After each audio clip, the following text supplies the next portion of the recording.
Again at another Elden Ring stream, but there's something strange it seems. The mics are open, anyone can speak, so sit right back, listen from people just like you and me, who have to share their thoughts despite the scarlet rut. So welcome your host, the Golden Inquisitor, Dreamy, for a 2-hour tour of the lands between. Take that special someone by the hand and tell them it's time for them to leave. Oh, not again. Because you got lore theories to weave, starting now. Welcome back, everybody, to the call-in show, the weekly call-in show that is going to be on Mondays, but now, because I was busy yesterday, it's on Tuesday. And this is going to be the final one till my vacation. So we have to make this one especially good, I think. Yeah, because I'm going on vacation starting tomorrow night. So one last stream, one last Elden Ring stream, and I won't be back till the next call-in show. So I hope you all can enjoy yourselves in Elden Ring without me, the Golden Inquisitor. But you know, the Inquisition is strong. You're strong. The future people that watch these are strong, and I believe you can do it. I believe in you. So let's see. Any announcements? Oh, the question of the week. That's what I've been forgetting to do. So the question of the week is a doozy. I think it's really good. And the following question of the week coming up that we'll discuss next week is even better. Let's see. The question of the week this week is if you're in the camp that believes that Marika, if you think Marika, I can't pronounce it today, I'm too AI. If you're in the camp that believes that Marika and the Glowmite Queen are one and the same, what does Malekith's defeat of the Glowmite Queen mean? I wrote this all wrong on here, but you know what? It's okay. I know what I want to say. Welcome back, Camion. Welcome back, Rattle. Taliki was first. Congratulations. Yeah. Camion says my mom is strong. Actually, she is. Yeah, so if you're in the camp that believes that the Marika and the Glowmite Queen are the same person, what does it mean when it says that Malekith defeated the Glowmite Queen? That is today's question.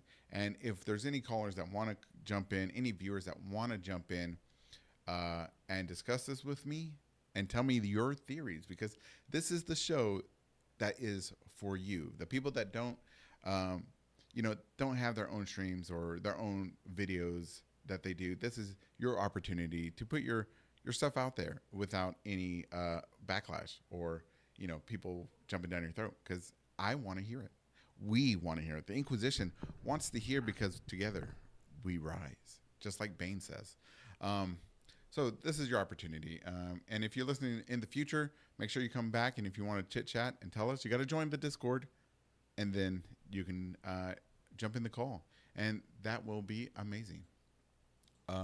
Let's see. Anything else? Let's see. Nah, I don't think so. Let's jump in the game. Let's find a nice spot first, and and we'll see what we can see what we can find before we begin our journey.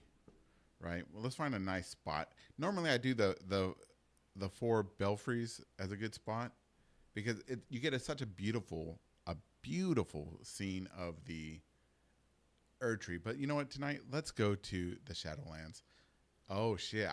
Last time I streamed, we were fighting this guy. I was getting my ass handed to me. All right, but anyways, we're not tonight. Let's see. Let's find a good spot of the Erd Tree. And a good spot, in my opinion, is always here, because you can see across the lands. You can see the beauty of the world and the Erd Tree all together. So beautiful.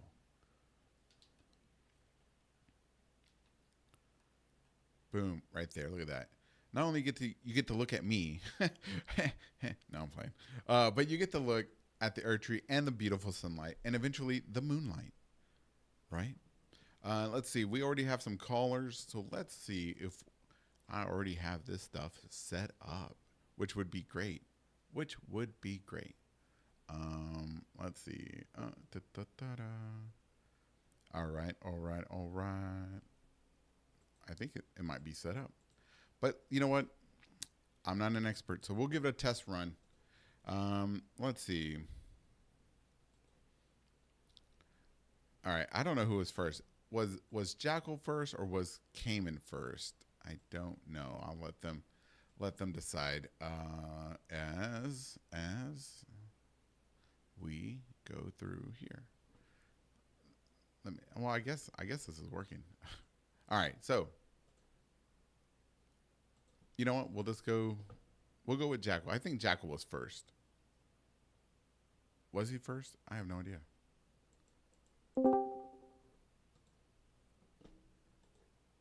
It was Jackal. Okay.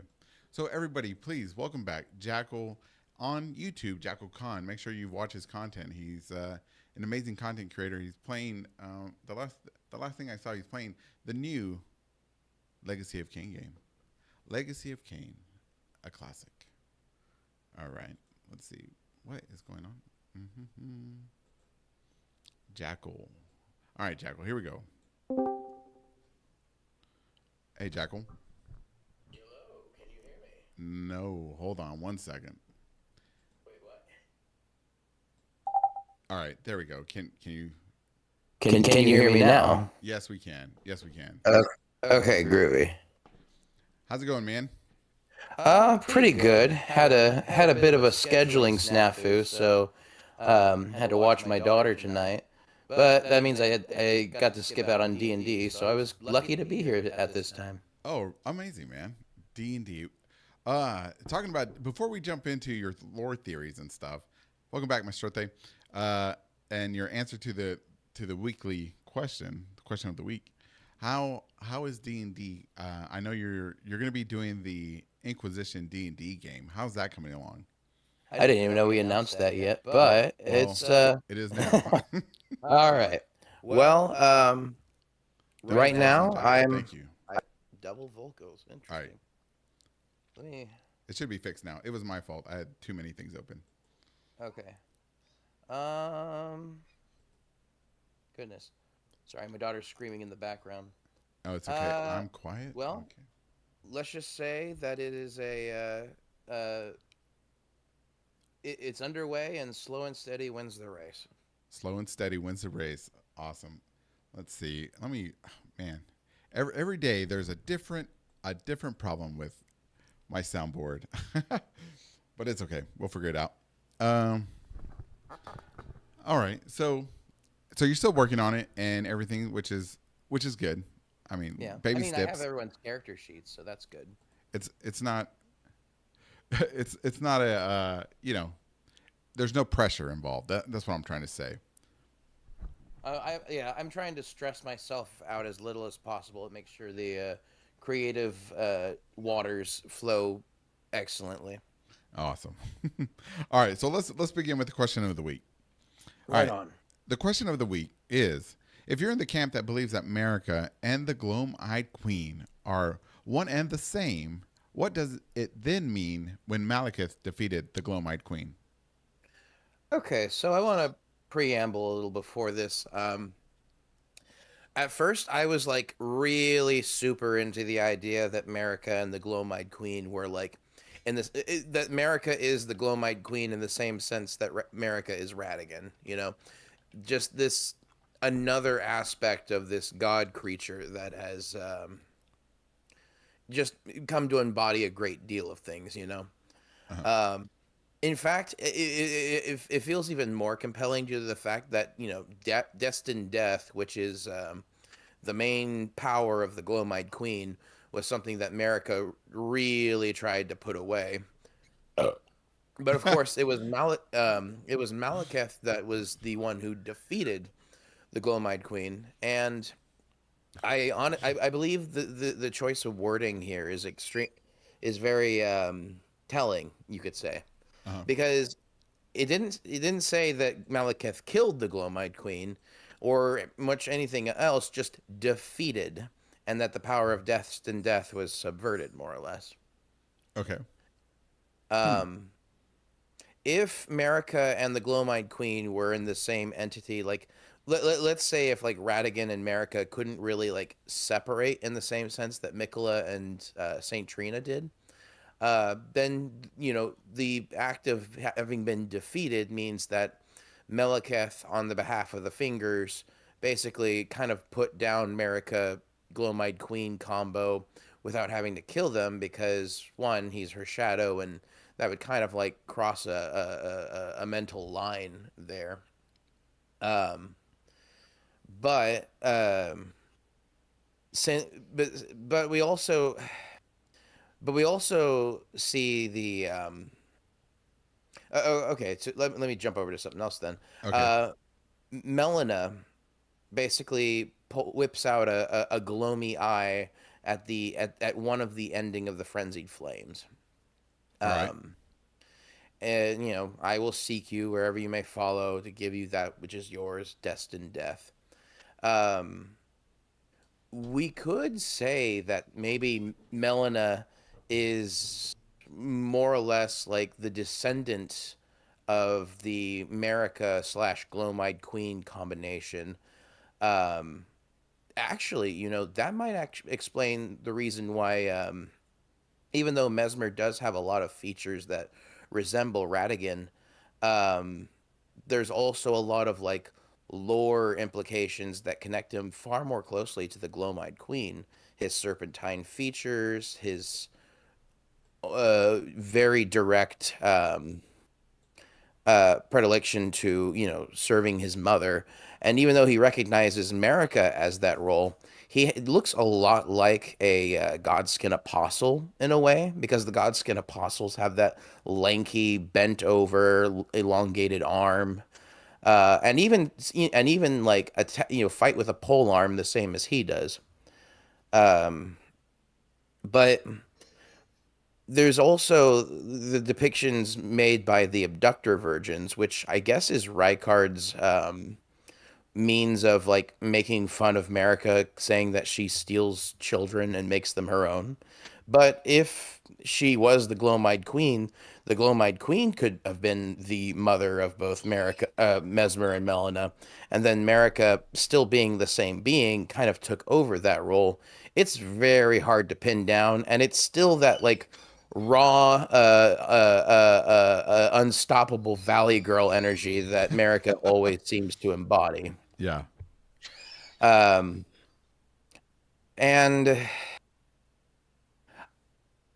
well, I guess to answer the question plain and simple, if America and the Glowmide Queen were the same, then Malekith simply just defeating her without killing her was basically the meaning of that phrase.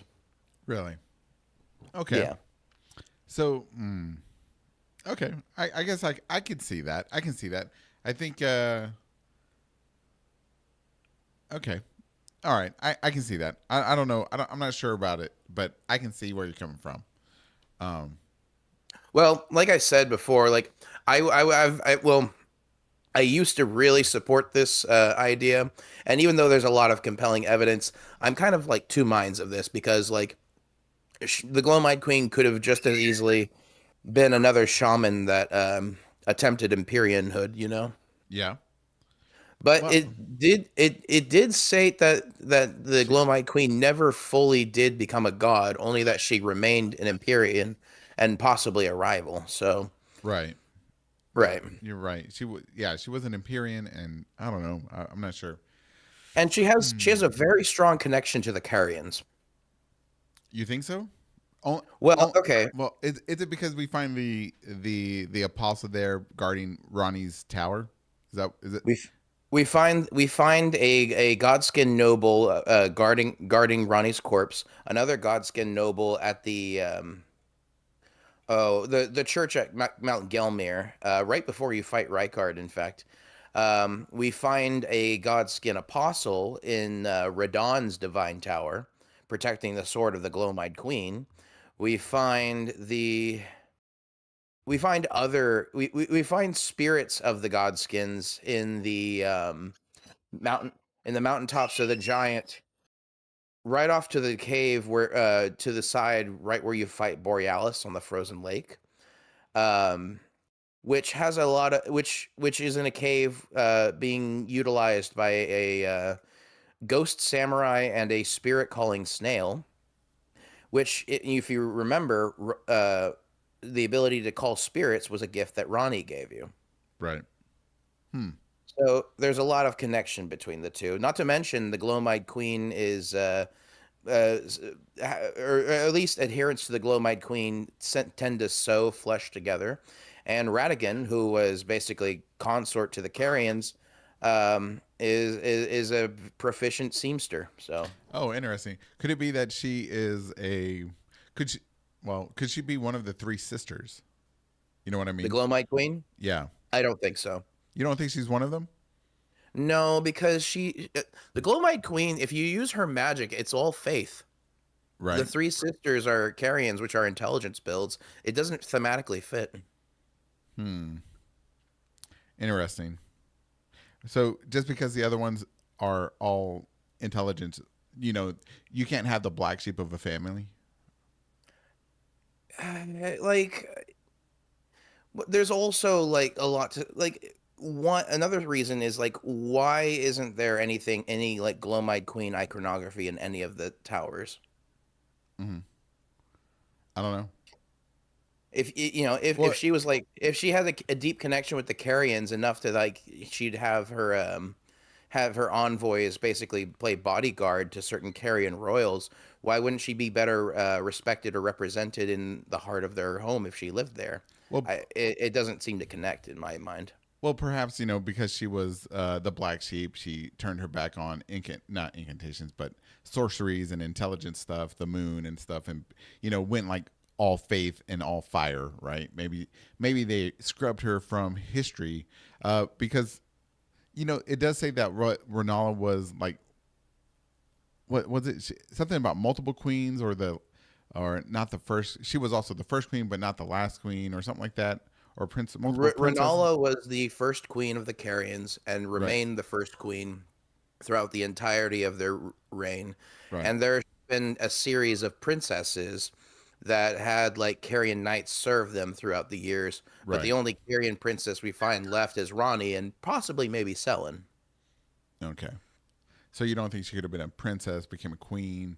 I Uh, don't really think so. In fact, I think the Glomide Queen's origins might be closely tied to like the windmill villages if she's not America and like tied to the shaman village entirely.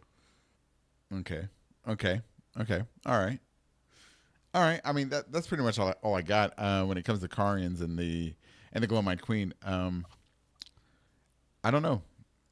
She's so enigmatic, or what's the word? I can see. Enigmatic. Yeah, that's the word. That there's not there's I don't think about her much, except for that statue in Stormvale that I found. That's the only time I've ever thought about her. Right.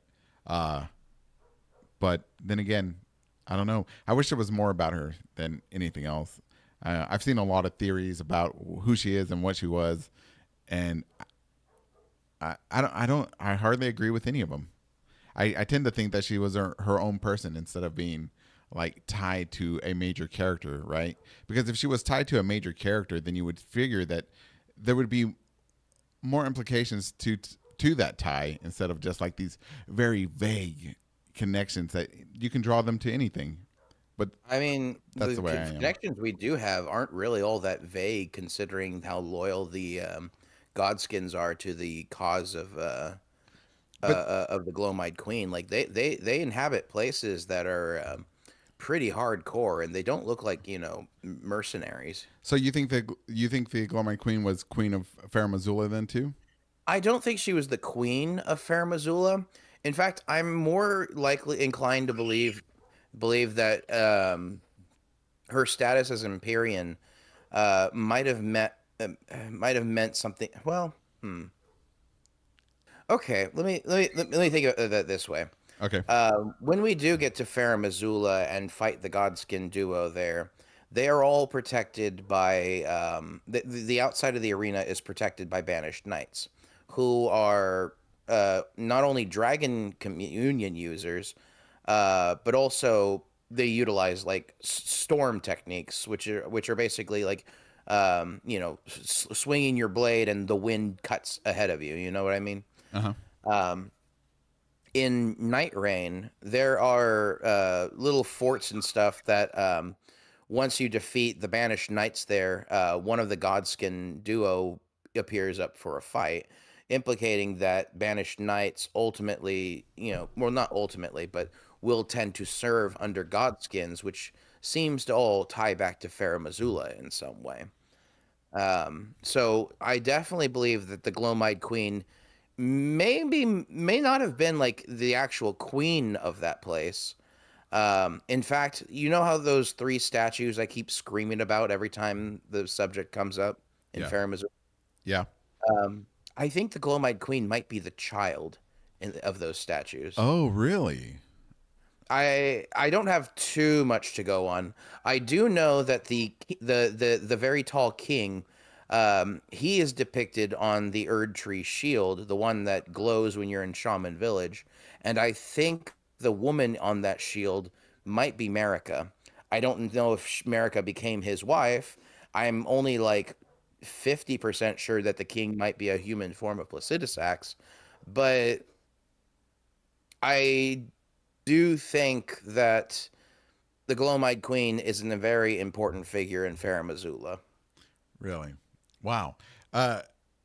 So how did you come up with the idea? What gave you the idea that that little kid, the child, is that might be the Glomide Queen? I mean, how did that pop up? Because I would have never made that connection. So the in my mind, it makes the most sense because if the king is Placidusax and um, Placidusax is awaiting a fled god. Um, that fled god could possibly be the woman who may have been their consort, and perhaps the fled god might have been Marika. Perhaps it might have been someone else entirely.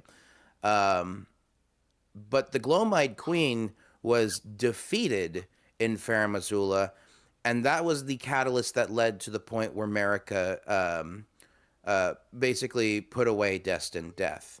And the act of putting away Destined Death is a very particular moment in the Lands Between, because that was what began the age of the Golden Order, which came about shortly after the spiritual age of the Erd Tree.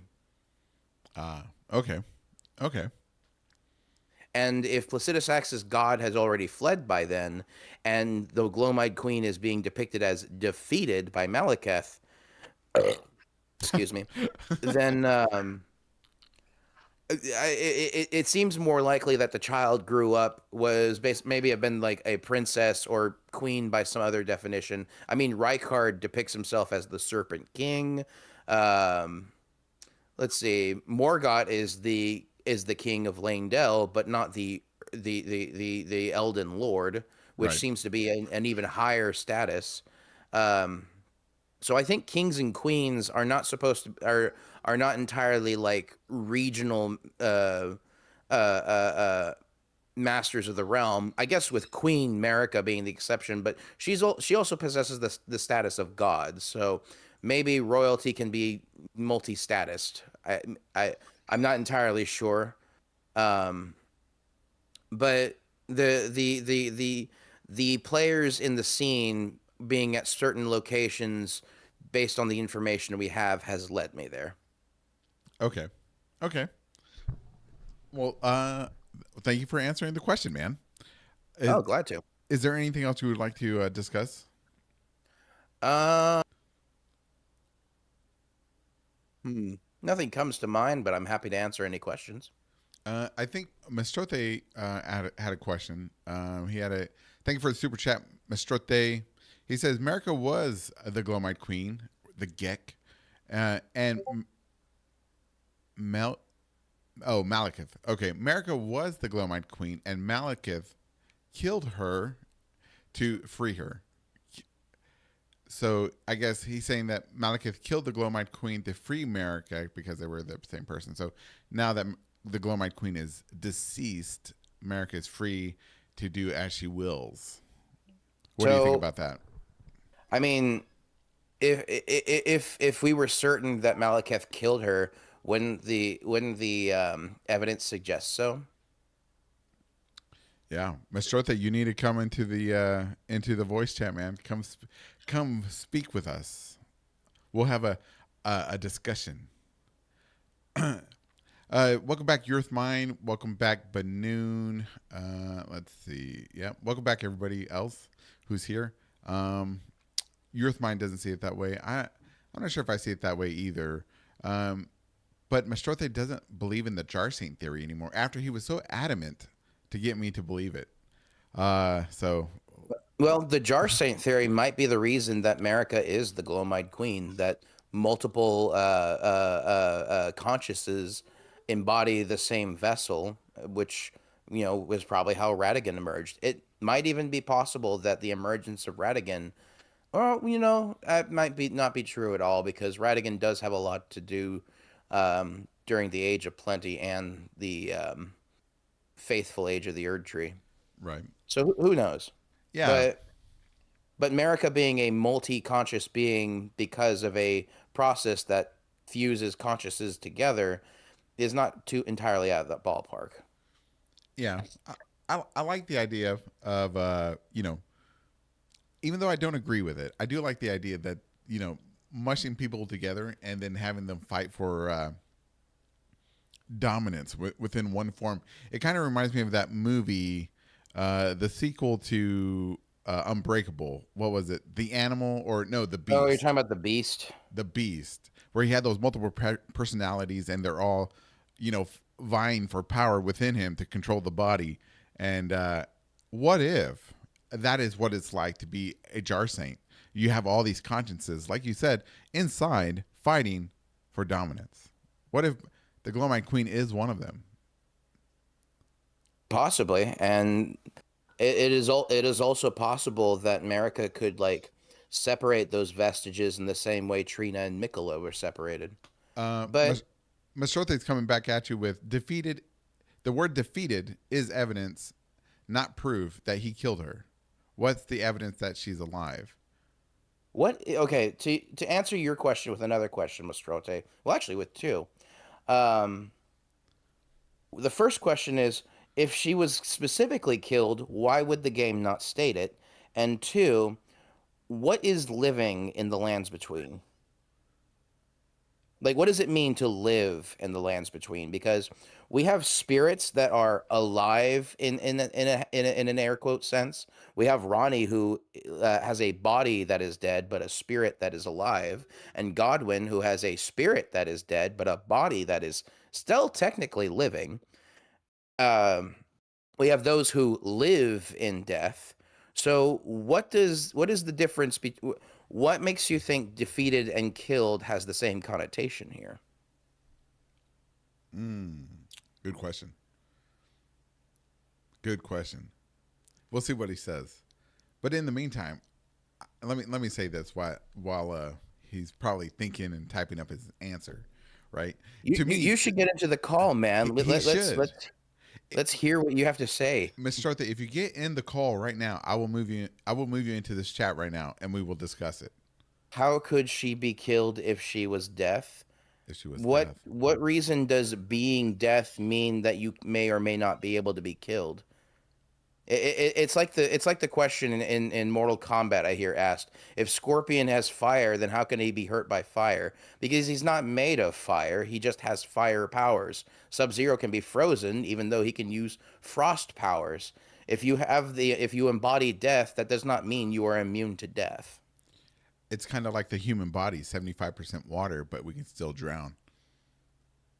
Hell, in Terry Pratchett's Discworld, death is an actual like personality and a figure that walks and talks while doing his job, and even he has the ability to cease to exist based on the consciousness of those that govern the powers of them. To be something is not to be immune to yourself.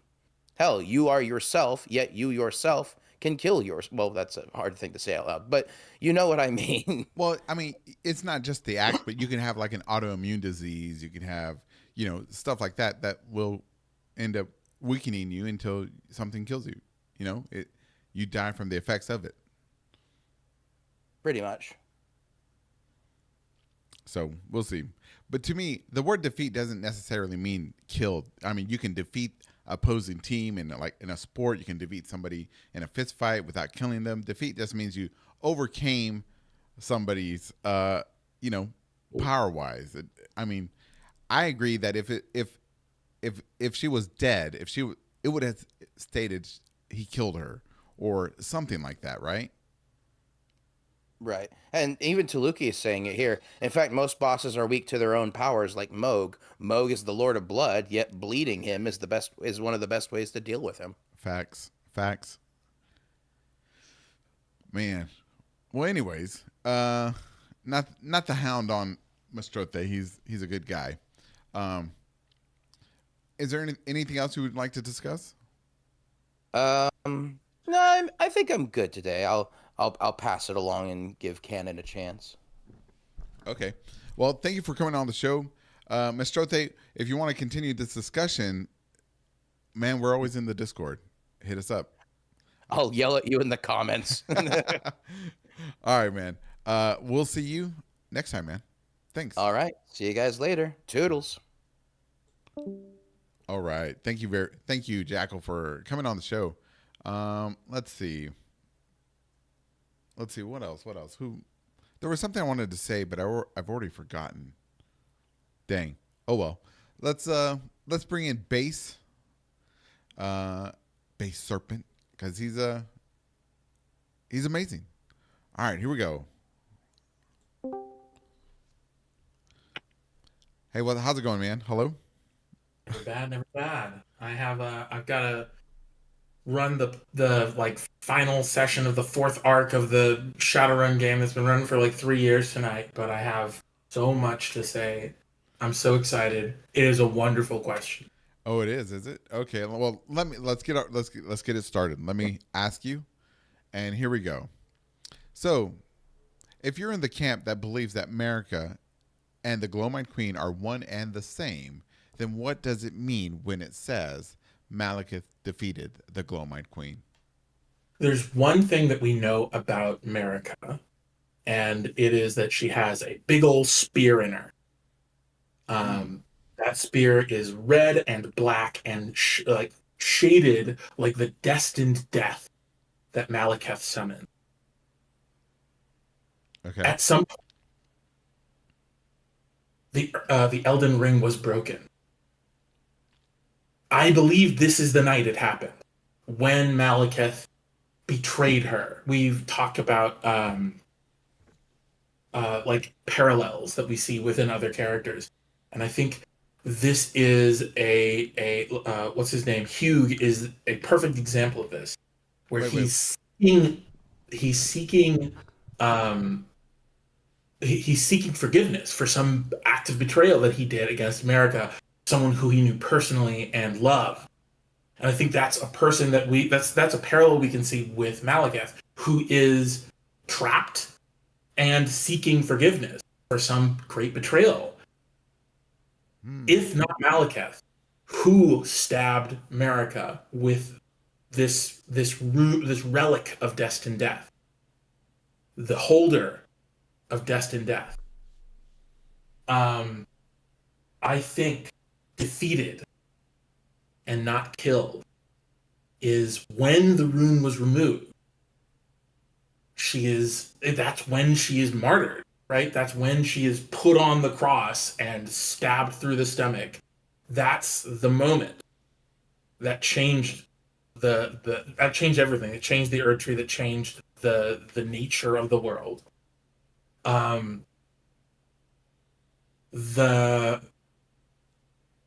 She can't die still, because destined death does not exist in the order of the universe. But she is pinned, right? She is thrust through by this power. I think that's the defeat. This idea that the Glowmite Queen was somebody who had the power to burn the world, who had the power to restart things. And, didn't. At some point, her shadow, America's shadow, stopped her. In the sort of Jungian sense, the shadow is a part of the self. We have talked about the parts of the soul, and I want to say this because there's a whole lot of digression that involves discussing the metaphysics of Elden Ring, but there's a lot of relevance to Egyptian philosophy in the Sun Realm, which seems to be like either the ancestor or the Hornsent culture, the ancestor of or the Hornsent culture, with the Egyptian philosophy, and this shadow being a part of the soul, being a piece of you,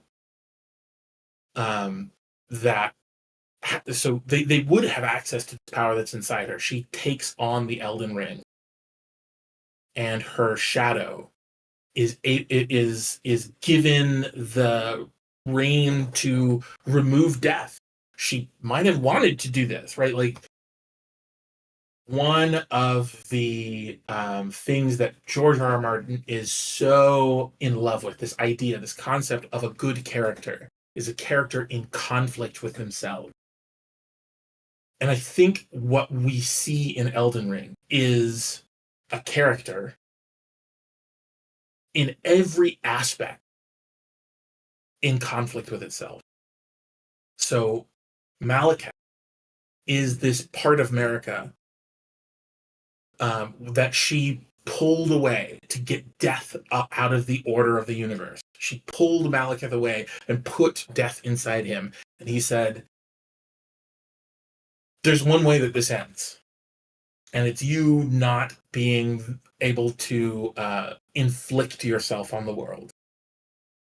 And that's why she is injured. That's why she is crucified. That is why she has the Odin spear thrust through her womb.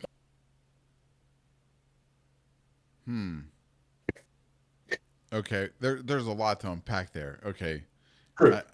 I was looking for a pen so I could take notes because there's a lot of things right off the bat I wanted to ask. Okay, so we'll just let me just start off with this. I'll reach for the low hanging fruit on this one. If that spear is destined death, why does it look like that then, and not like anything else that we see in the game? There's no other form of representation of the destined death like that, where it's solidified, crystallized, or anything like that. Can you reconcile that? There's difficulty here that we come up with, like visually representing anything in the game.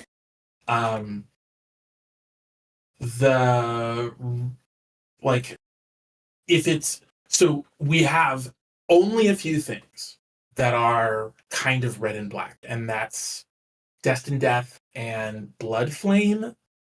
I'm sure somebody could create a theory that Blood Flame is the reason America is sucks or whatever. But I guess the point that I would make is that there's a very clear point where things change, where death existed in America's order, where a betrayal happened in America's life, where America was perceived to be a bad person, and where a point where America was not a god, and then a point where America was a god. We also know that one must die to become a god. I think that there's too many questions that are answered by this theory to ignore it. I think that the best way to put it is that no one has any other option. No one has any other idea what the fuck that spear is. But it is very clear. Like, this is the thing you see upon seeing Marika, the titular figure of the game, is that she is crucified and has a spear that is represented by the boss you just fought, right? Like, his theme, red and black, that is the color of his magic. Okay.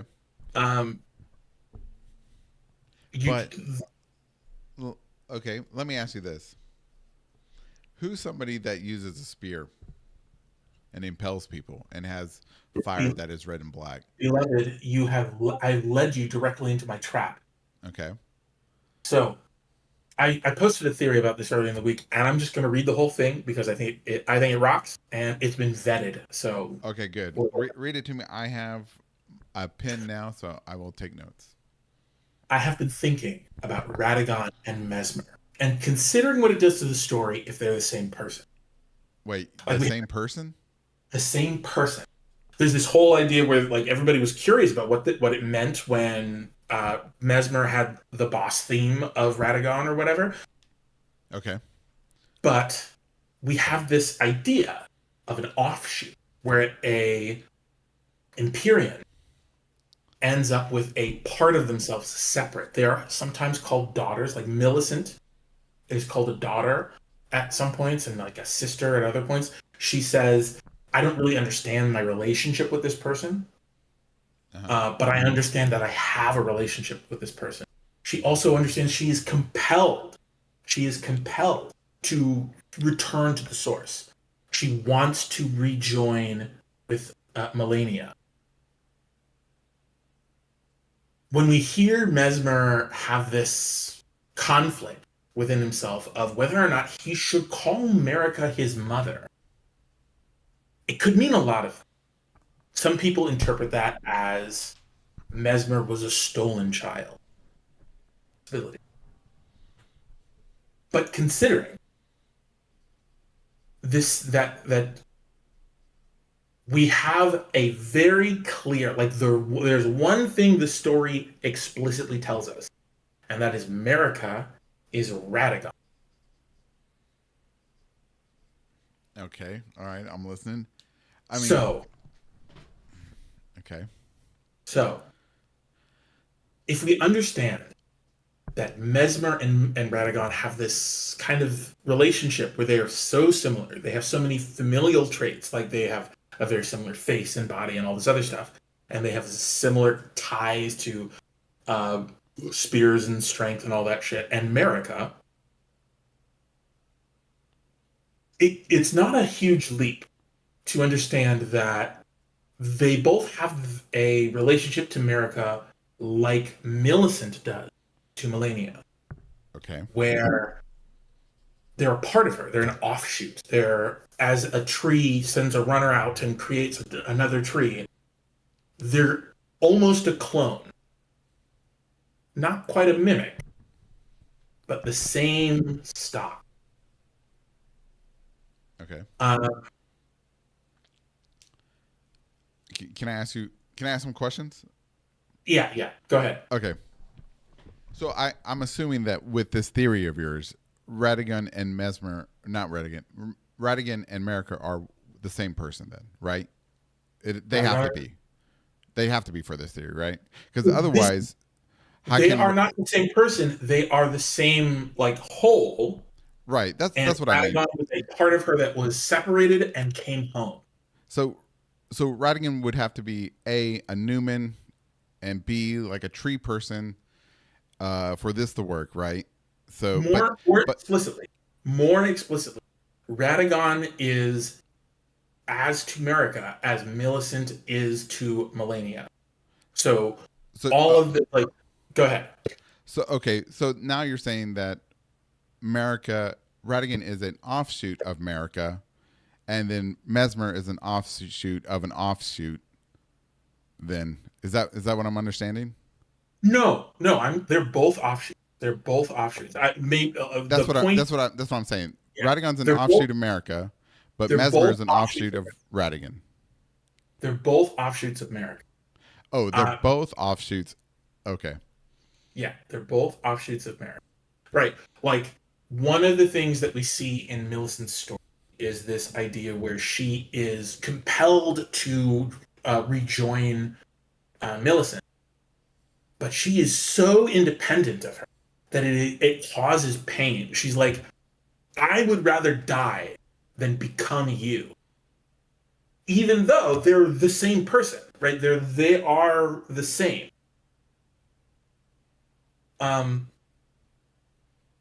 So we end up one of the things that one of the big contentions with with Radagon and America being the same person is this idea that America would say to Radagon, you are not yet me.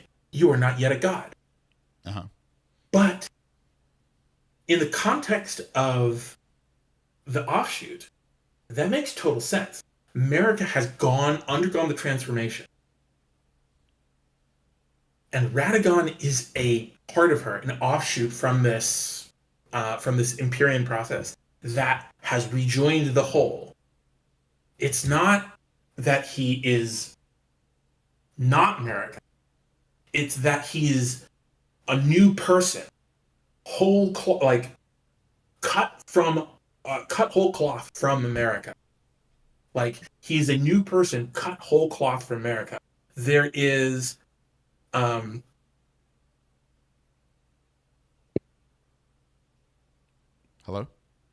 no, I'm still here. I'm just like trying to come up with the most like clear way of explaining the concept. Okay. We end up with the like, I think that makes total sense of why she would be at odds with him. And moreover, like, it's reflected in the story that they are at odds. Right. Um Millicent is like, why else show Millicent?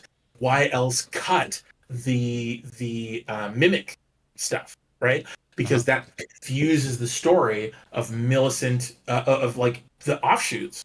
If he could just be a mimic, right? Okay. That's one of the things about it. Like, like, as we see it, the mimic story is almost complete. It's basically complete as we like extract it from the game file. Um, Yeah. so if not to clear up the story, why else cut it? Because it Um, revealed too much. if it revealed too much, then you are saying that Radagon is a mimic. That's your theory, is that Radagon is a mimic, and No. at some point, No, well, I'm like, not. that's my point though. Like, I'm not, hold on, hold on, if hold on. I'm not saying that Radagon is a mimic. I'm saying that the Radagon used a larval to become America, just like we see Wilder use a larval or whatever to become what's his face at the end of Night Rain. I think they took that theme and moved it on to Night Rain, and so and they left it off. They left it in the game files, and they left it for us to find. But they already had plans to use this for Night Rain. So when we see it in Night Rain as a complete thought, we can be like, oh, this is what's actually happening, and this is what was meant. The theme of that is what was meant with the mimic, the mimic quest line in the base game. I think that's what it was. But I'm not saying that your theory's wrong. I just no, I mean, so I would contend that I don't believe Night Rain was planned at the release of Elden Ring. But that said, like, whether or not that's true, that's whether or not that's true, I don't think that's relevant. What I think is, we have, like, there's a lot of theories about Radagon being a dragon. There's a lot of theories about like where the relationship to snakes come in, uh-huh. and one of the reasons why America being the Glowmide Queen is compelling is because we see the relationship between rebirth, snakes, America, shamans, all over the game, right? Like, it's so all over the game. We talked about at one point, Rykard's dungeon. The Temple of Igle is a place, is named after a mythological figure who married a snake and had a bunch of kids, and then ended up killing her family. Who the snake ended up killing her family because of like their attempts to subvert the relationship, right?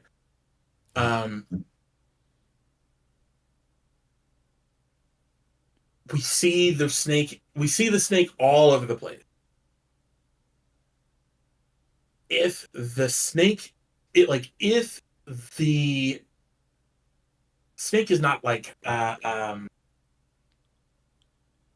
if the snake is a part of the Glowmide Queen story, which it seems to be, because the relationship that we see between Rebirth, the Godskins, and the Temple of Igle, and the Temple of Igle has nothing to do with America, even though there's a huge fucking snake in the shaman village, the Bonnie village, which is the offshoot of the shaman village. Like, if these things are unconnected, I feel like there's more questions, right? It makes it to the point where we have to explain a whole bunch more shit if we don't imagine America as being the connecting tissue. And I mean, I think that leaves the most simple answer, like the most direct answer, being that America is the connecting tissue between these ideas. Interesting. And as Occam said, the simplest answer often the truest. Right. Yeah, that's true. But I don't think this theory is like the simplest answer. It's very complicated and convoluted, man. You really have to do a lot of gymnastics to make it work.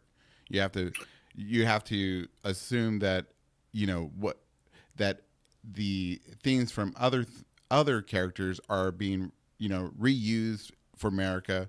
You have to assume that Radigan's agency is taken away to become an offshoot. Hold on, to become an offshoot to America. Then you have to believe that Mesmer is his agency is taken away because now he's just an offshoot of America. Then you have to believe that the Glowmine Queen is just, her agency is taken away and she's just an offshoot or or whatever, her connection to America. This is, in my opinion, this is way too complicated for it to be the truth. And I'd like to contest that really quick. Go ahead. I think you've conflated two ideas that things are like Millicent is very explicitly a real person. Like she would rather die than become Melania.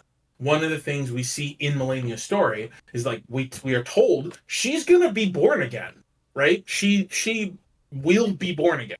At the end of her story, she like the flower will become the god. That is what they tell us. But Millicent would rather die. So it's not that these characters do not have agency. It's that they don't want to be America.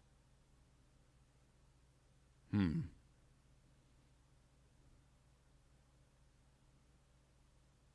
not sure. It's I don't know. I think having everything pointed back to America being the source of life for all of these characters, I think that's just bad storytelling. I will hold on. I think this is a poor argument. Okay. I think that you already know it's a cool story. So by supposing that whatever theory is creating a bad story, we are inferring that it is a bad story, like after the fact. I'm not saying that it's bad for the, like, as in it's like, I'm just saying it would be super lazy. You know what I mean? I take no offense. I only want to say we have these themes. We have these characters. We have these mirrors. If they are not intended to speak to one another, why are they there? Because they're independent stories of each other. You can have independent stories within a game. To have a whole game just retell the same story over and over and over and over that's just bad writing. That's just bad game development, in my opinion. That's why I disagree. You already know it's good. But you already know it's a good game. You already know it's a good story. Right. That's because I believe that George R. R. Martin and Miyazaki and his team wrote a better story than saying everybody came from America. It's not everybody came from America. It's like specifically two people. Well, I mean, if we're gonna go with the theme that Melania had 5 offshoots, then how many offshoots did America have then? 5 or more? Where does connecting the theme where does connections that say this theme is being replicated, where does it end? Where it's convenient, or does it end where it's where it shows us where it ends. You know, with 5, or because you say it's 2, but is it really 5, or is it more? Because she's the Eternal Queen. She's been alive so long. You know what I'm saying? So let me repeat what you've said back to me, and tell me if this is an unfair characterization of your point. Okay. You think that a good story should have some variety, and that inherently creating a theme that like encompasses characters within like that makes characters kind of converge on the same theme would be like poor storytelling, would make the story less cohesive. I guess. Yeah. Okay. I think that like one of the things that makes these games special is that they are really explicitly bent at telling the story. Like they give themselves the mission of telling the story, and they give themselves the hardship, like they put the barrier in front of themselves of never telling you what the fuck is going on. Uh-huh. One of the reasons why we love the game is because it requires of us a certain amount of investment, a certain amount of investigation, and like attention and love to be able to extract from the parts they present us the story that they intend. Which means that for them, they have to put a lot of attention and love into the story they're telling, so that regardless of what we interpret, the love and attention is interpreted. And I think that my argument would be we cannot control for the story they told. But I don't think it changes the process. And the process of telling the story is what makes a good story. I think Little Bo Peep, told in this fashion, would be relatively compelling as compared to how we hear it as the nursery rhyme, right? Uh-huh. If we need to understand Little Bo Peep's heart before we can grasp the whole of the story going on, I think that would still be compelling.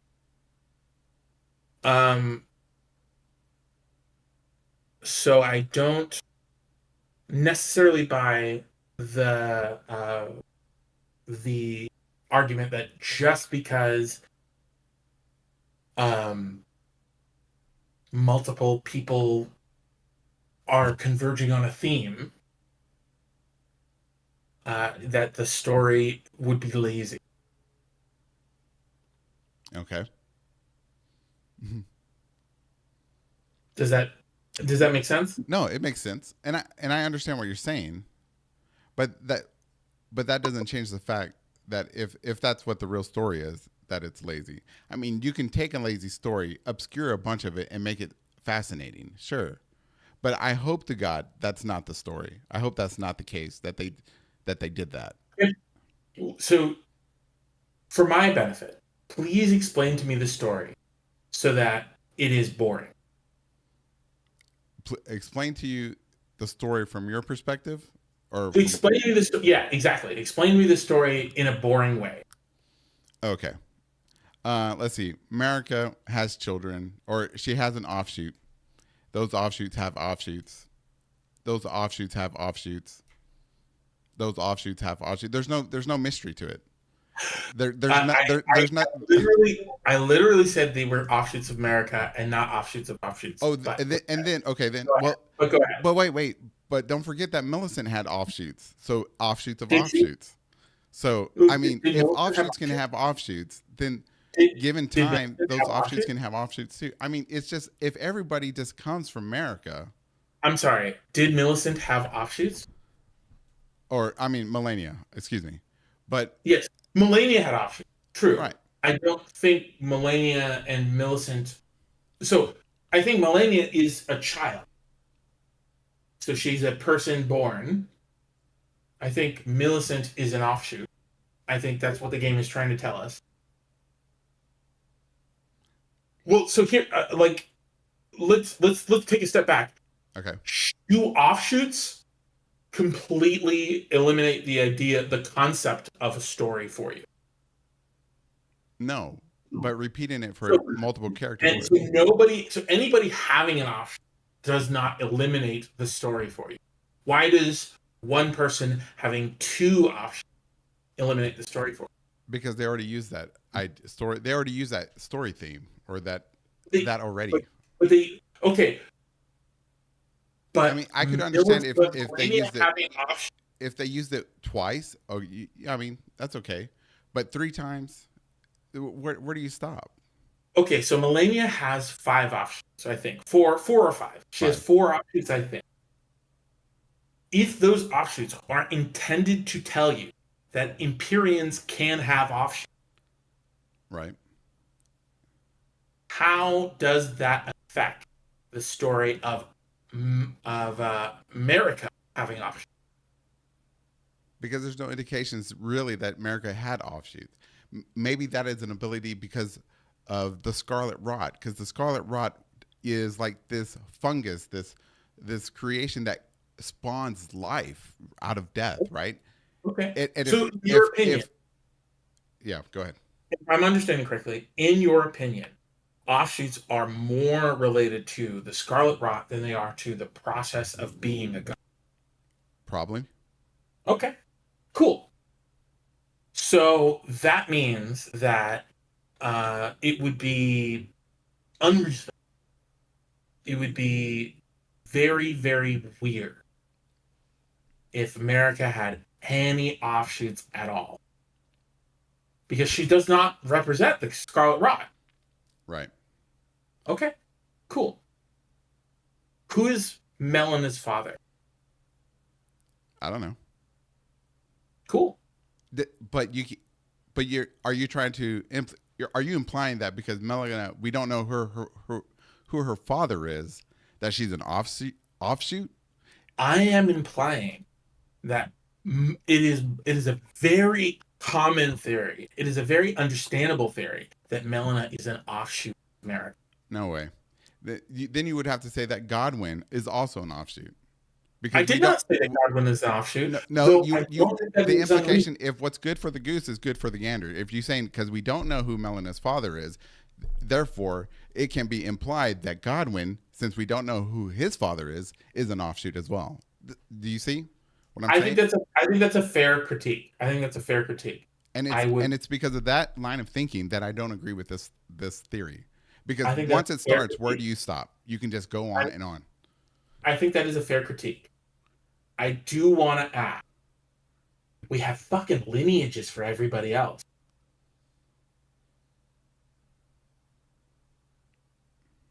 Okay. Like that's a thing. The game made sure to tell us everybody's dad, everybody's mom. Like there's a whole family tree. You can look it up online. Everybody knows who birthed who, except Melina, and maybe Godfrey. But everybody else. Sorry, thank you. But the other demigods, they make sure. I'm not saying it's the only possible interpretation, but I don't think that it is a bad interpretation. And I don't think that it reflects poorly on the story. I understand the resistance, though. I'm not saying your theory's bad. I'm saying if your theory is true, then the writing from Miyazaki and George R. R. Martin are bad. And I don't want to believe that. I think claiming the writing is bad presupposes that there is a problem with people. It presupposes there's a problem with the metaphysics. Mm-hmm. And I don't think, like, in order to claim that, you must also claim that the metaphysics that I have that I have presented have a problem. No way. Because your theory could, let's say your theory is 100% right. All right. You being able to figure out shows your intelligence to, of yourself and your attention to detail and able to, like, put things together from obscure little references throughout real life history and art and thing like that. And what's presented into the game. There's nothing wrong with that. There's nothing wrong with you and your theory. But what it proves to me, in my opinion, is that what Miyazaki and George R. R. Martin did was just phone it in. And I don't like that. Can I? Okay. Hold on. Yeah, go ahead. How familiar are you with George R. R. Martin's writing, for example? Just I read a couple of his books and seen his show, and that's about it. how familiar are you with Miyazaki's writing, for example? I've played the entire Dark Souls 3 or You're the like- entire Dark Souls series. So you're like really familiar. You've like read you've read at least a few of their books, and you've played a few of their games. Right. Do you feel like it is out of the possibility for Miyazaki to make a small story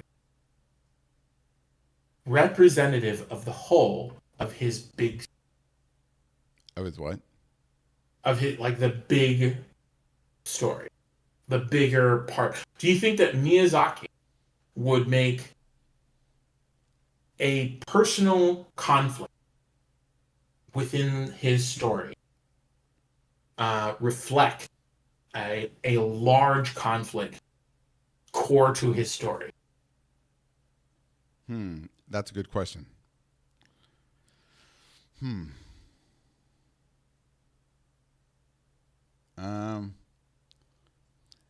I wouldn't say it's not impossible. Improbable, maybe. How about George R. R. Martin? Do you think George R. R. Martin would make a small story reflect the context of his larger story? Probably. Okay. Is it lazy for Miyazaki to make a small story reflect the larger story that he's telling? Yes. I would Then say I would say it's lazy. Just because they're able to do it, right, and make it good, isn't a slight on their ability, on their craftsmanship, and their artistry or whatever. But it is still lazy. It's like a welder, you know, even though he's a great welder, sometimes a welder will just phone it in real quick if the job is not something dangerous or something like that. But I would argue that a welder who is able to make you think about another weld when you're looking at the first weld is a colossally talented welder. yeah, but if he's still phoning it in is still phoning it in. No matter what it causes you to do, phoning it in is that, in fact, what it is. There's no changing it. Habibi, this is a point that we are going to disagree on. I respect that you have this hard line on originality. I think that telling stories involves creating themes, and themes involve repeating yourself. If you repeat yourself because your theme is repeated so that people get it, I don't think that is a bad thing. But I respect your opinion. I think that is a fantastic place to start, to explore the theories from. Yeah. This was a great discussion. I liked it. It's amazing. Let's fight again. Let's fight again on another day. Yeah, for sure.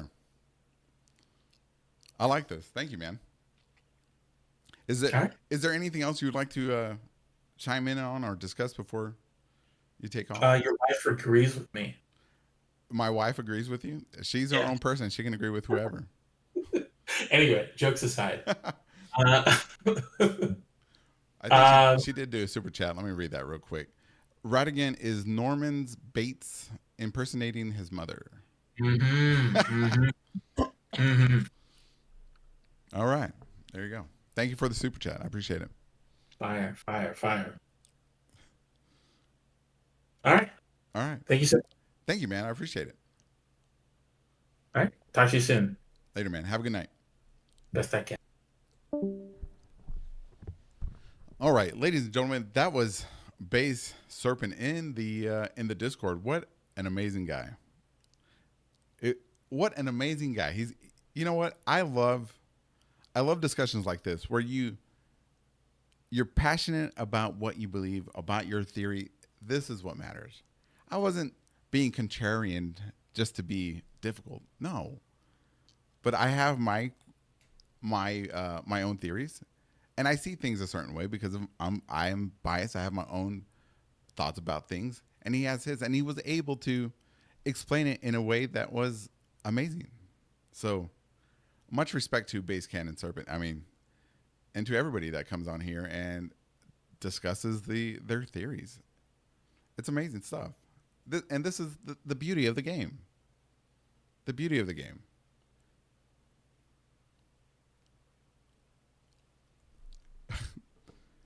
But let's see. The welder analogy is confusing you. Well, I was thinking on the fly. I'm kind of confused myself. Let's see. Well, we don't have any more callers, so I guess we'll just wait around and kill some bosses while we wait for somebody to show up. And they have 40 minutes. If anybody wants to join the call, just join the Discord. There's a link in the show description if you want to join anybody out there.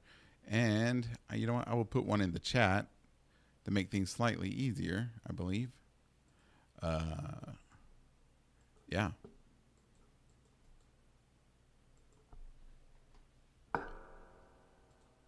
Because, well, Drunk, with that, let's see. Drunk says, the welder analogy is confusing me, but Elden Ring is a story about a shattered reality. Thematically, it makes sense to shatter the stories of our main characters amongst other characters. That's an interesting interpretation. Okay. A shattered reality. I like that. Or multiple realities. I tend to think there's multiple realities being represented here in the game that have been mushed together because of Radigan.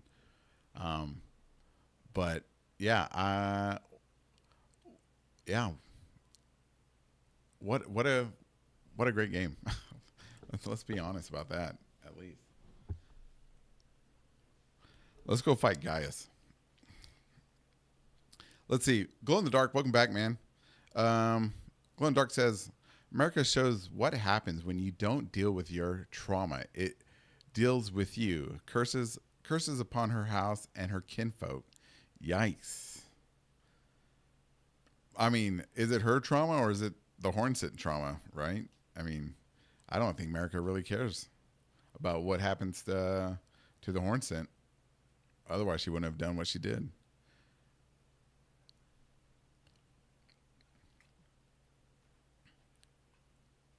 Let's see. Here we go.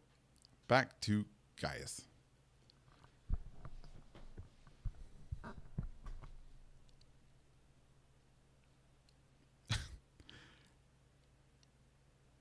Would y'all like to listen to some music?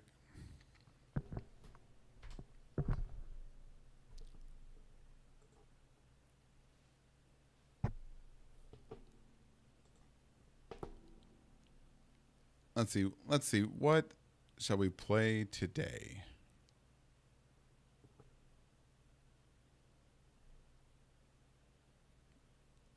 But first, hold on. Let me. And now the rains. What? Now the rains weep over her hall.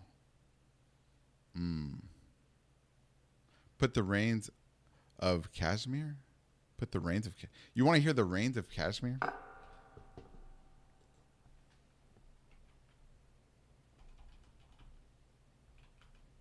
Castamere.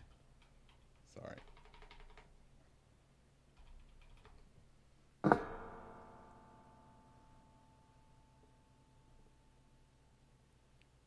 What kind of song is this? It looks very iffy. Your Pharaohs, welcome back. He says Radigan was a dragon. Man, dude, I still don't agree with that either, bro. Your Pharaohs, why don't you call the show and we'll discuss it? Let us know your thoughts, man.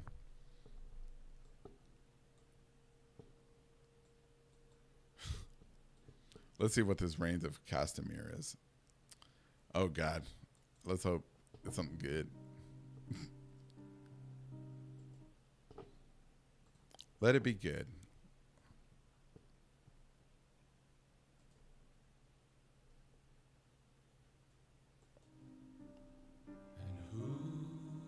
You, the proud Lord said that I must bow so low.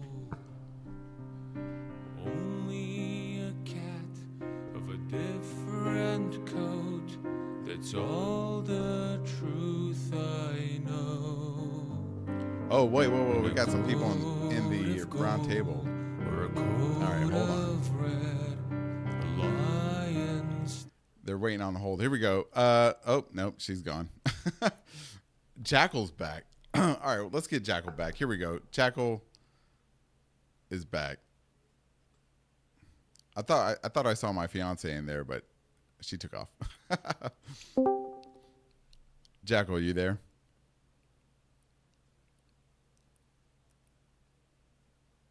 Let's get Jackal. Hello, can you hear me?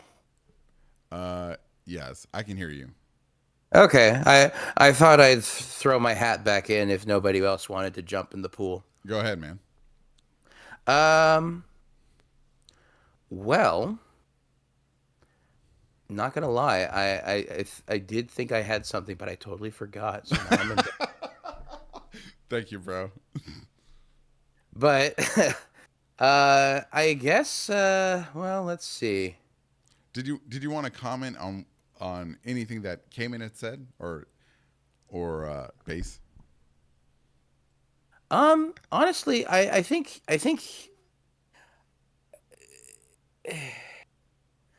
I'll be honest, there's not a whole lot I disagree with what he said. But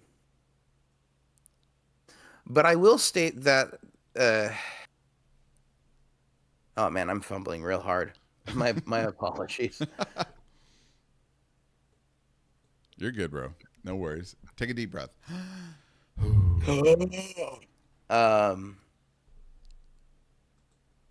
I guess what I also would like to add in regards to the Glomide Queen being tied with the Carians,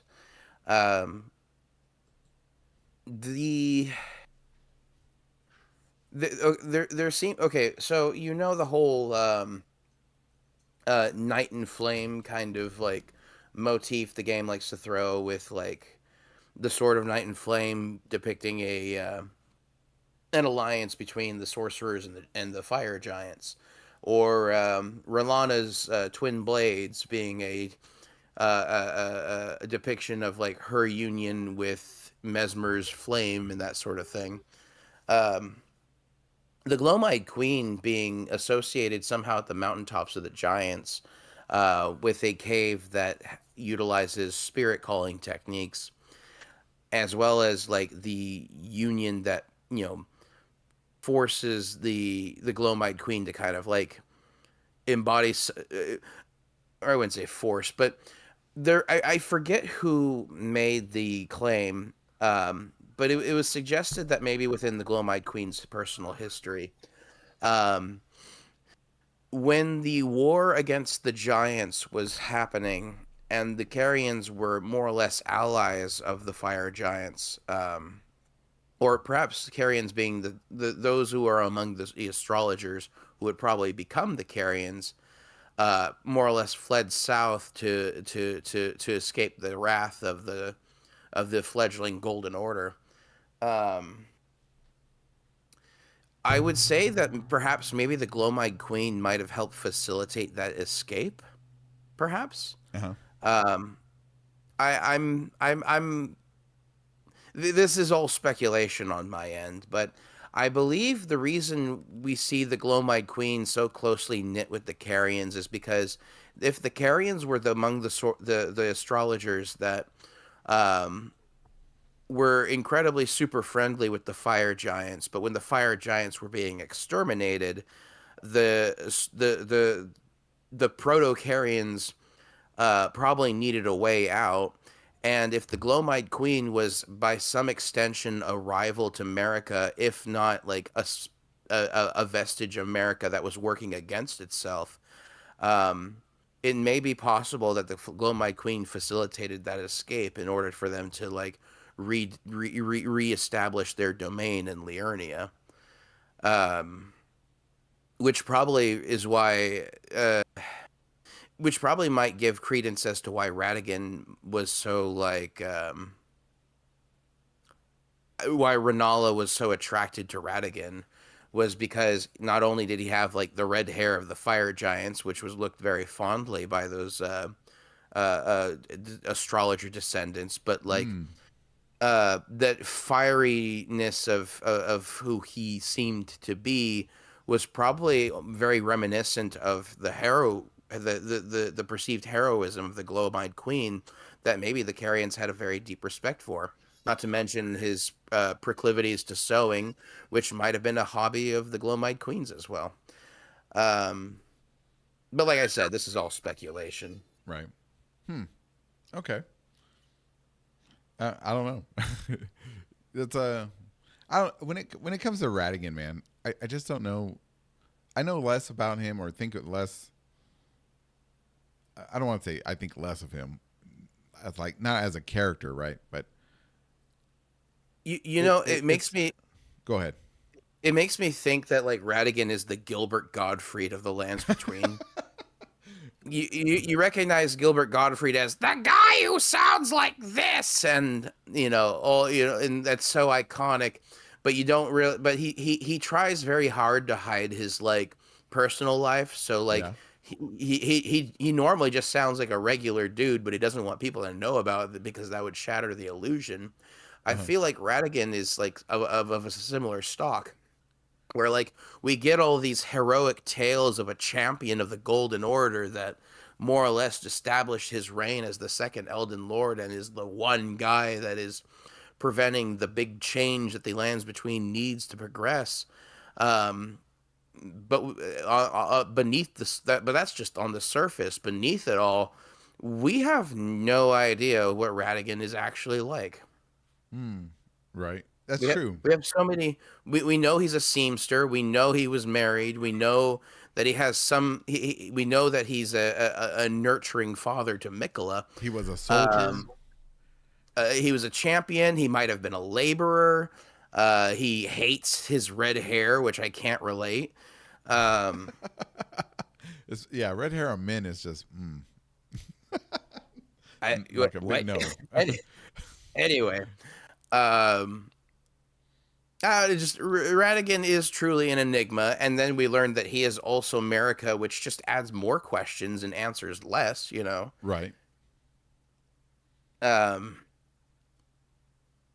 But if I had to like guess, I would probably say that America, Ratigan, and the Glowmide Queen might. Ooh! You know what? I just got an epiphany. Okay. What? So gloam can often be associated with purple, but it could also be like a very dark blue in a sense. Oh. And the Glowmide Queen is very notably affiliated with Carians, who are a very notably blue faction. Like I said, one of the three sisters. Right. America obviously is like the gold, like the sun, and Ratigan is red like the fire. So when we take a look at the map and like see that little that thing, that clock on the corner in the bottom right, how it like goes from gold to red to blue back to gold again. Yeah. I'm entirely speculating here, but maybe that sundial is a reference to the nature of America and her godhood. That in the day, during the morning to the early day, she's this golden light, and then for a very brief window in the late of day where the sun is beginning to set, she's red like Radigan and is like, burnt. Are you saying that she's Escanor from Seven Deadly Sins? At the peak of noon, Escanor gets the strongest. He becomes the epitome of all that is humanity. Are you? I don't know if you watch that anime, but that's what. I know what you're referring to, but I would say it's kind of like almost the opposite in this sense. Like America is the height of who she is before noon. Then at noon, in a very small window of time each day, Radigan is this very prevalent figure, but we don't really get a lot of like time to understand what he accomplishes because he might not have had that much time entirely. And then at night, when everything's gloamy and dark and bluish, we get the Glow-Eyed Queen in the time of day in which death-aligned figures tend to be the most active. The death birds come out at night, and other things that are death, like maybe the Briar Knights with the things that kill real bad, and oh man, scrambling. Just I feel like the night is America is daytime, Radigan is high noon, and the Glow-Eyed Queen is at night. Is basically what I'm trying to inference. Okay, so who's at dawn? What's if Radigan is like at dusk, and then who's dawn? It's not in fourths; it's in thirds, and it's a very unequal thirds. Uh-huh.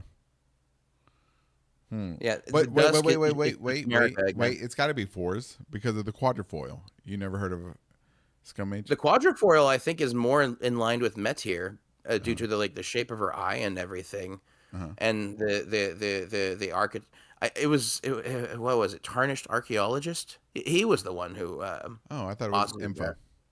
But the thing is Maybe? that if America gets her power from the Elden Ring, and the Elden Ring gets its power from the Greater Will, and Meteor gets her power is from the Greater Will and gets her power from the Greater Will, then the quadrifoil still stands for America. Yeah, well, okay, that's assuming the Greater Will is still active and functioning, even fairly early on, is doing a lot of legwork here. But you also have to remember that there are also trifoils that are present in the Lands Between as well. And these tend to be, I think, a little newer because the Elden Ring, or at least the Elden Ring in the shape that the Golden Order envisions it, is also a three-pronged kind of shape. Right. But if we look at the Elden Ring that's on the Gold Road, it is the quadrifoil. It's cross-shaped. Which is its own bag of worms, in my opinion, because those were also, placed down during the age of Godfrey.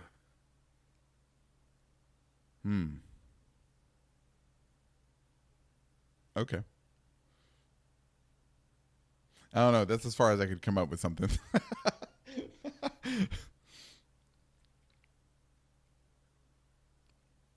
But yeah, the thing on the corner of the map depicting day, night, and afternoon, I think is a symbolism for the truth about America. Maybe when it was just America and Radigan, that's when things were really like incomplete. Like getting rid of the Glow-Eyed Queen kind of cut out a piece of them that they really needed to function, which is why death was so needed in the world, which is why Millicent, who is very Glow-Eyed Queen coded, was so adamant on restoring destined death. Glow in the Dark and Tuliki both said something very interesting and a theme that I didn't recognize till just now discussing this with you. Tuliki said, the night is dark and full of terrors, and Glow in the Dark said, tremble in fear of the night, right? And there are a lot more world bosses that come out at night, and Wow. Maybe I might be wrong about this repeating themes. I might be wrong now that I've seen this. I don't know. They're also making Game of Thrones Right, references. I So understand. Yeah, because George R. R. Martin, he wrote Game of Thrones. I've seen the show. I've read the books. I read a couple of the books, but yeah, man, I'm gonna have to reevaluate maybe or not. We'll see what happens. Luki is also making a reference to dawn, day, and dusk, Uh-huh. which if you've seen the it's not the Expanse, it's what was it, Foundation that Godwin has kind of like tossed on our plates. The rulers Two sons. the rulers of the empire is known as Brother Day, Brother Dawn, and Brother Dusk, Uh huh. which is like a child, uh, uh, m- uh, an old man, and a man in the prime of his age, but they're all clones of the same guy. Hmm.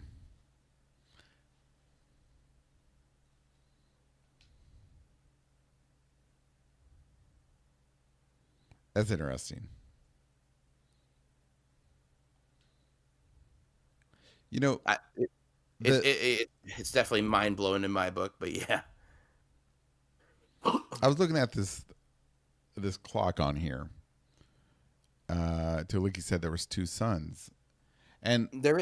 I was looking at it, and there are two sons. But initially, I thought, well, it's a drawing of a time, right? So you would draw dawn with the sun barely coming out, and around noon you would show the full sun when the sun is at its highest. But if you go to morning, the sun is at its highest in the morning, and when you go to noon, it is like in the middle of the sky. It's not. Probably it probably could depict America would probably be at the height of her power when she was like during the age, like in the midst of the age of plenty, and all the way to like well into Godfrey's or well until after that ended within Godfrey's reign, was probably where America was at the height of her power. And then the age of the Golden Order took place, and Radigan became at the height of his power as the second Elden Lord. And then both of their and then we're at the very dusk of those reigns. The moon is high. Ronnie best exemplifies this, the characteristics of this age, but of course Ronnie isn't a part of the whole trifecta here. Um, There's but there's something to suggest that the Glowmide Queen is like, I wouldn't say behind the scenes, but like wherever she is, even if she's dead, she's still influencing events that happen within the night. Hmm. Okay. Let me tell you something. I also just noticed that there's also three moons, right? So if we go to noon, that you see the sun, and then we go to nightfall, it goes to a moon that is coming out of the sky just like the sun is, and then right there a dark moon. But if we go to morning, we'll pass by another moon, a crescent moon, and another full moon.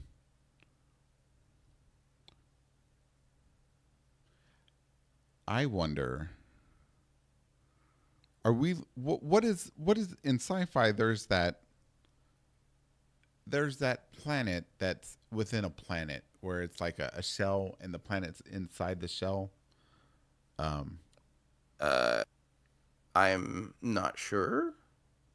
Dang, I forget what it's called. Like the entire planet's encased in this shell, and the inner side of the shell is a world as well, up where people live, and then people live on the core planet in the center. Honestly, that sounds like Spider Riders. I have no idea, but it could be. It's an anime. There's a guy named Hunter Steel.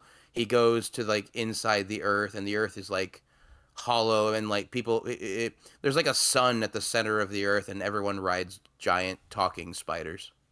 Really, It's goofy. man, I would. Hmm. Gonna have to look at this thing because it's interesting because I never looked at this map really that close except for one time, but I didn't notice this about the dark moon and the sun's coming out of the sky instead of the horizon. And there being three moons, which is crazy. So yeah, I don't know what to think about that.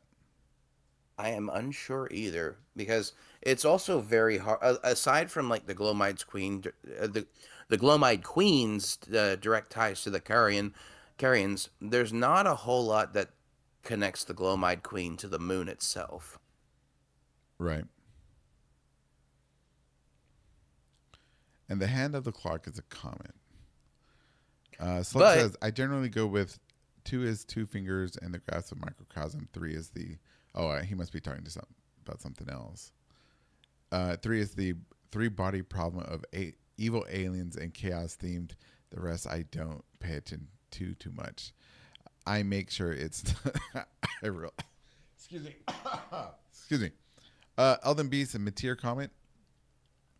Oh, for the pin, for the needle.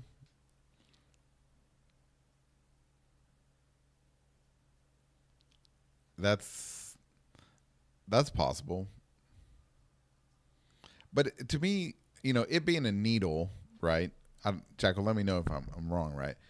It being a needle, it reminds me of like a staff, and then like this at the bulb, as you see, it looks like there's light coming out instead of coming in. So to me that says that it's projecting instead of moving forward or moving down, right?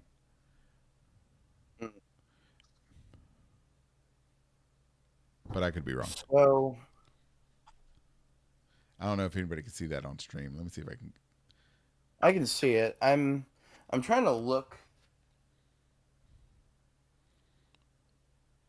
It does depict a shooting star, but hang on a second. What are you screaming at? Hollow Earth. Give me That's one what second. I'm talking about, Tuliki. Thank you. I appreciate it. And I've often thought that the Elden Earth is hollow because of the structures that we see in Limgrave. And now when we've gone into the Forsaken Depths of Night Rain and, everything else. And I know that we discussed like Liurnia probably being ripped off completely, the surface of the world being ripped off and sent to the Shadowlands, and it's exposing the hollow earth underneath. And so it makes me wonder, how hollow is Elden Earth? Honestly, I think it's got like a few layers, but it might just be as like dense as any other world, unless we can find ways to go even deeper. Your Pharaoh says, the moon seems to eclipse the sun. Is that what you see? Is that what he sees? I can see that. Like solar flares coming around the moon. But are those like wings? Like some type of... They look more like tails of a comet to me. But the reason I question if it's tails of a comet is because there's 3 distinct like points, right? And a comet normally just has the one.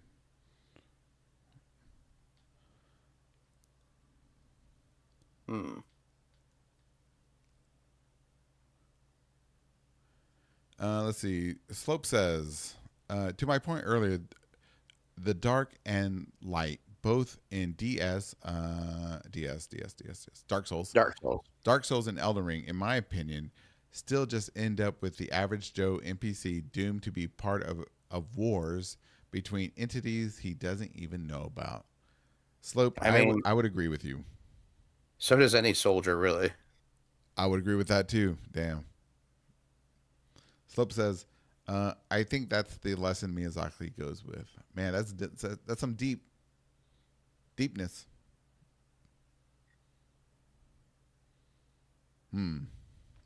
I don't know. It's a strange world. But Strange world with a strange brew. but you know what? If that is a comment, I don't. Oh man, I have to look that up. I have to look that up. See if somebody has got a PNG of that, so I can look at it closer. You know, Banoon did release or put something in the thread. I haven't looked at it fully yet, but it might have assets pertaining to that dial. Oh really? Okay.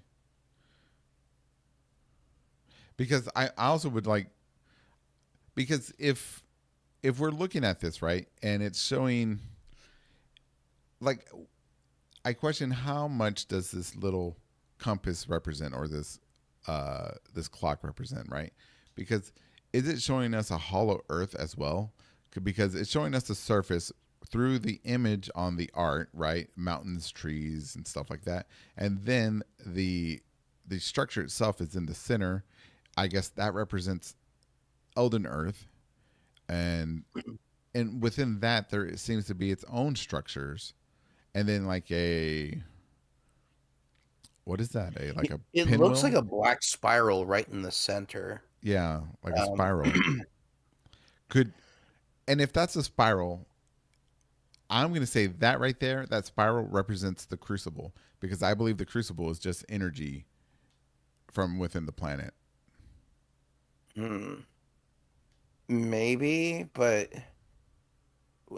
haven't we seen that spiral somewhere before? I mean, all over, or I mean, like that exact same. Like, I feel like I've seen that shape before in Elden Ring, but I can't put my finger on it. I'd have to Or maybe look. it was a finger sorcery.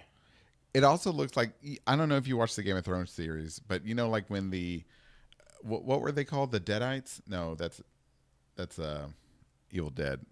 The frozen zombies, when they would kill The White something, Walkers. the White Walkers, they would make that spiral out of blood or whatever, and bones. That is true. Or that, or I think they made it more. No, because they made the thing with limbs. Well, I mean, it's. Oh, you know what? It could relate to the Nox. Now that I Tell, think about it. why? Tell me. Well, the Nox were hidden underground and have this, or, hmm, the Nox are actually more closely associated with night, and now it's hard to tell. Because of course the Nox, Marika, Glowmite Queen, the shamans, all of that is definitely connected, along with the Carians as well. Oh, I'd have to talk to Boss. Pointed it out. I'll have to talk to Boss and see he why he thought that, or where he got the idea. It's interesting. I didn't see what Boss said. I'm sorry. Well, Tuli got the idea of that it being a shooting star from Boss, because that's what he sees when he looks at that. Oh, huh.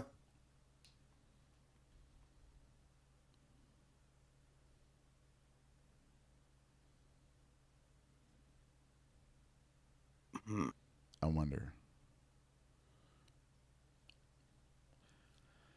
Drong, Dronglet says a big theme is why we fight. A lord is someone we fight for in place of fighting for, in place of fighting our own battles.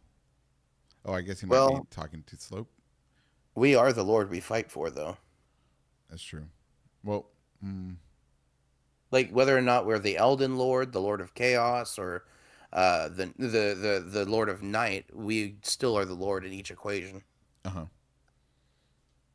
Oh, I guess you're right. Self-serving. Well, I mean, Tuliki thinks that's the Milky Way. I mean, maybe like Yeah.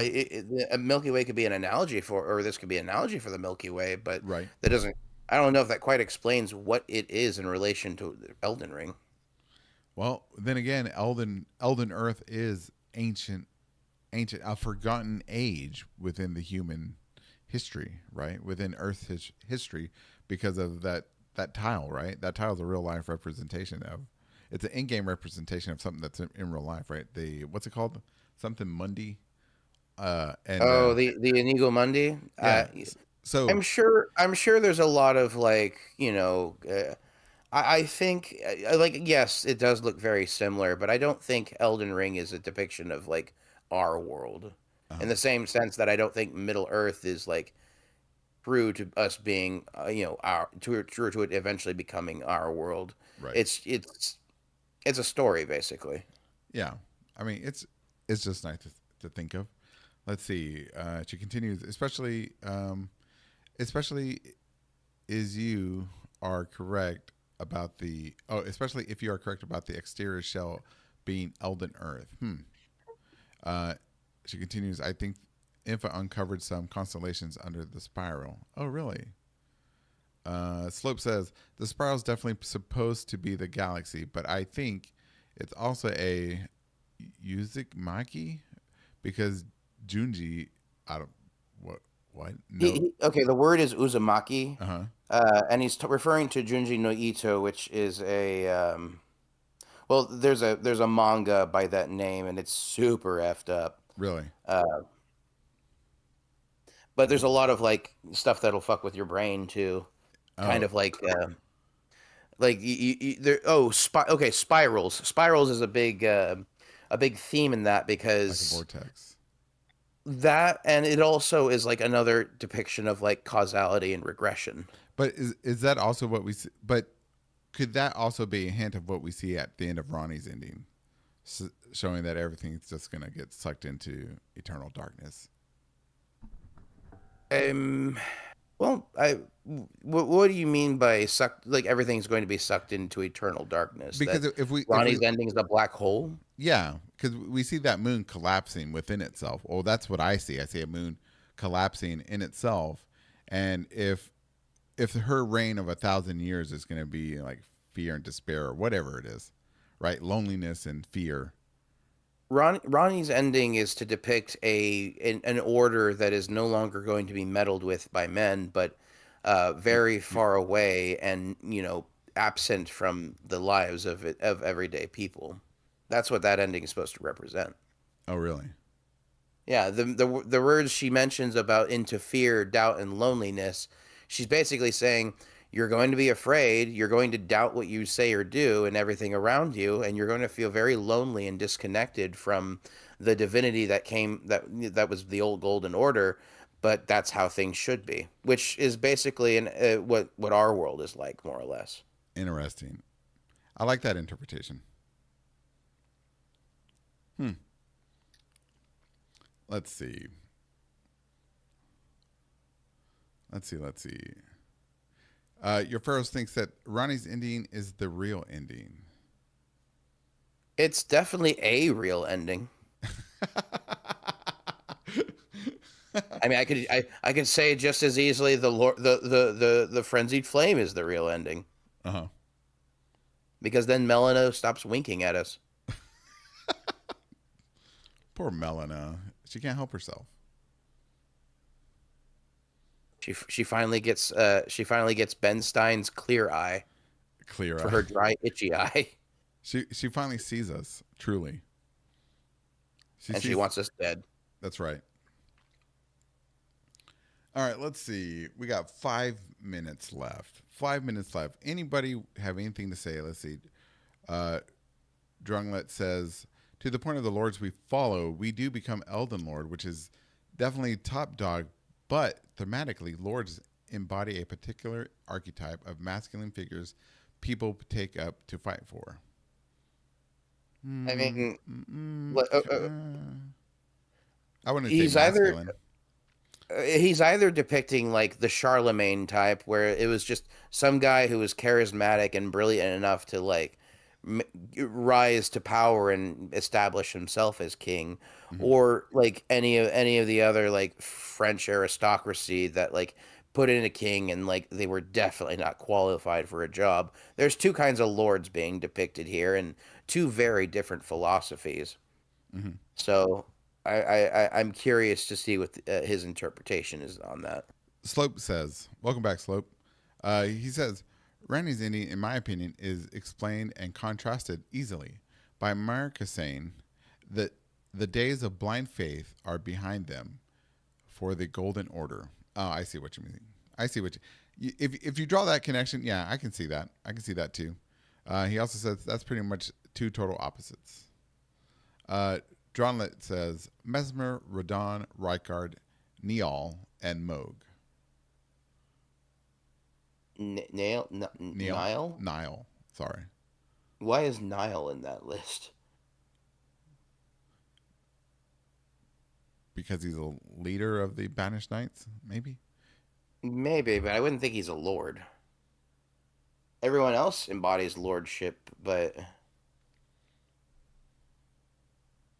I'm not sure about Nile.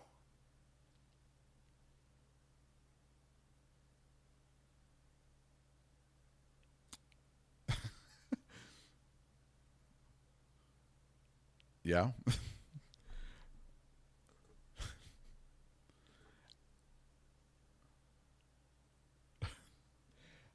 Let's see. I'm just gonna do that.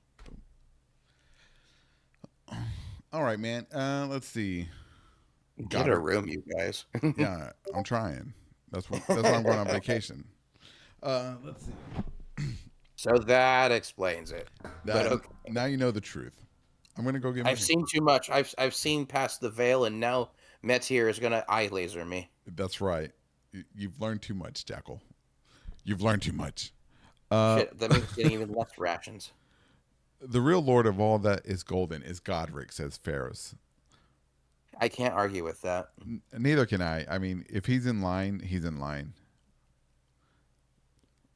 Godric is such a good first boss, though. Tulika was Elden Lord once. Because she's interdimensional. I like that.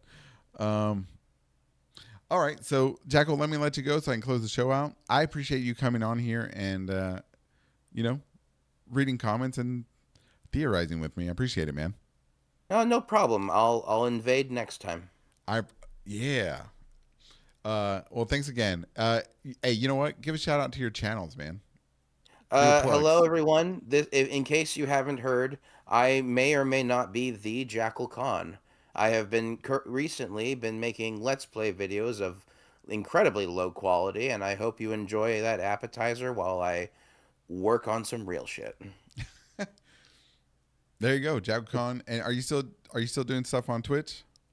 It's been a very long time, but I'll get around to it eventually. Oh, okay. All right then, man. Well, I will let you go, and I'll close the show. I appreciate it, man. All right. Good Elden hunting, y'all. Y'all. Bye. All right, bye. All right, everybody. So that was episode 17 of this call-in show. Can you believe that? 17 weeks of open mic night, of people calling in, sharing their ideas, and letting you hear them. It's a great thing. 17 weeks. Can you believe it? I never thought for myself that it would last this long. Amazing. Let's see. We're going to have a new question of the week. I already have it. I got it before. So expect that in the morning. If you're part of the Discord. If you're not part of the Discord, please join the Discord. Just be cool. Don't be creepy. Don't be aggressive. Don't come in there trying to change things. We're all really laid back people. Just come in there and be an adult and chill. Join the Discord. It's a great group of people, and there's somebody on there all the time, always ready to discuss Elden Ring.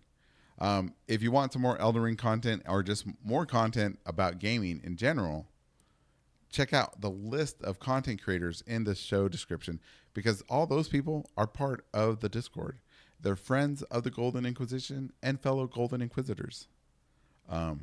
Yeah, so I think they deserve, to be looked at too. Your likes and your support, please. Yeah, check them out. And let's see. That's pretty much it. Ladies and gentlemen, this has been Open Mic Night on a Tuesday. Should have been Monday, but maybe next Monday. But yep. Till then, everybody be safe and take it easy. Thank you, Dronlick. Yeah, 17 weeks, man. 17 weeks.